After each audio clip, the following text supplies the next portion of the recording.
नमस्कार, मेरा नाम भजन लाल कुमार है और आप देसी न्यूज़ के माध्यम से देख रहे हैं। फिलहाल आप देखेंगे तस्वीर जो आप नूरचक गांव है और पालीगंज विधानसभा या पालीगंज प्रखंड में पड़ती है। फिलहाल पहले भी तो सरकार ने अपने अपने तरीके से काम किया है। तो काम करने का मतलब है कि सड़कें बिल्कुल बनी है और बिजली आई है हर गांव में।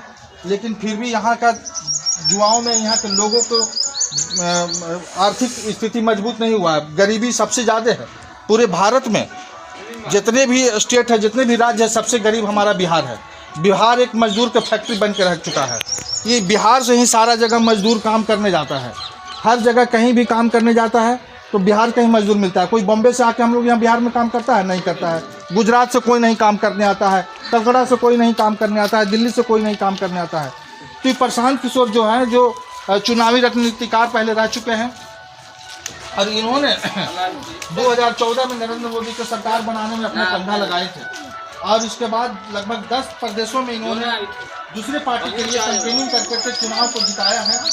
लेकिन इनको जब बिहार आए, बिहार में रहने लगे, ये हमारे रूप से बिहार ही के सासाराम के रहने वाले हुए ये, लेकिन इसके पहले वो अमेरिका में रह रहे थे। उसके बाद बहुत सारे देशों में इन्होंने काम किया, दूसरे देश में जा करके दूसरे देशों के लिए काम करते थे। नरेंद्र मोदी जब चुनाव हो रहा था 2014 में, तो उसको पूर्व इनको लाया गया था एक रणनीति बनाने के लिए, क्योंकि कांग्रेस की लगातार सरकार थी 10 साल से। तो इसको देखते हुए रणनीति के लिए इनको बुलाया गया था। उस समय से जब ये आए तो लगातार लगभग 10 वर्षों से ऊपर से इन्होंने यहाँ पर ही भारत में रह रहे हैं और अब ये बिहार में रह रहे हैं। चंपारण से जा करके इन्होंने पदयात्रा शुरू किया और लगभग 2 साल पदयात्रा शुरू करने के बाद एक लोगों की सोच से, सही लोगों को जोड़ करके सही सोच और सामूहिक प्रयास से एक जन स्वराज पार्टी की स्थापना की है, जो कि 2025 में सभी विधानसभा क्षेत्रों पर 243 विधानसभा क्षेत्रों पर इन्होंने अपना चुनाव लड़ने का ही काम करेंगे। और इन्होंने 5 गारंटियां दी है। सबसे पहला गारंटी है कि युवाओं को पलायन बंद करेंगे। जब इनकी सरकार बनेगी, उन्होंने बताते हैं, बात सुन भी सकते हैं, आप लोगों के पास आएंगे भी, प्रखंड में आएंगे, तो उन्होंने बताते हैं कि युवाओं को सबसे पहले पलायन बंद करना है। उसको 10-15 हज़ार की रोजी रोटी की व्यवस्था यही भारत में होगा, यही होगा।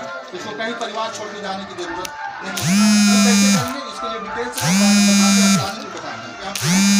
और इसके लिए उन्होंने अभी से ही कह चुके हैं कि जो युवा बेरोजगार है, 10 तक के बच्चों को क्वालिटी बहुत कमज़ोर है।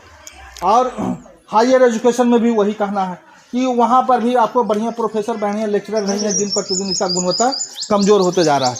तो इसके लिए भी प्लानिंग है। प्लानिंग ये है कि आपको जब इनका सरकार बनेगी तो आपको बच्चे को प्राइवेट स्कूल में एडमिशन कराया जाएगा जहां आप चाहते हैं।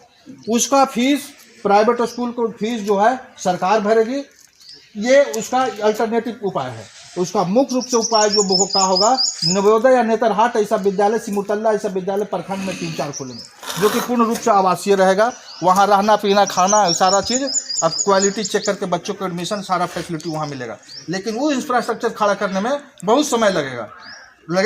इसलिए तत्काल उसको क्या करना है कि जब हमारी सरकार बनी, जैसे 5 साल 10 साल लगेगा उसको बनाने में, तो तब तक सरकार बनी तो आप लोगों को जो नज़दीकी स्कूल है, तो ट्रेवलिंग चार्ज से लेकर के, यानी स्कूल बस भाड़ा से लेकर के स्कूल फीस तक सारा सरकार आपको वहन करेगी, सारा इसमें वहन करेगी। 5वां इनका गारंटी है कि किसानों को खेती के लिए बेहतर कमाई और उसका संसाधन को जुगाड़ करना, सिंचाई का व्यवस्था करना हो या फिर मजदूर का व्यवस्था करना हो। सबसे पहले किसान को फ्री मजदूर मिलेगा। उसके लिए क्रोनोलॉजी समझिए क्या है, उसका उपाय क्या किए हैं, बता रहे हैं अपने दिमाग से। उसका उपाय है कि जितना मनरेगा के मजदूर है, जो अभी पैन के निर्माण करता है, पैन उड़ाही या आलंग निर्माण या ये सब जो काम करता है, तो उसमें पैसे को बंदर बाट हो जाती है। तो उसके लिए उपाय उन्होंने बताया है कि वो जो मनरेगा के मजदूर रहेगा, वो किसान के अंडर में जाकर उसको खेत में काम करेगा और उसका खेत में काम करेगा।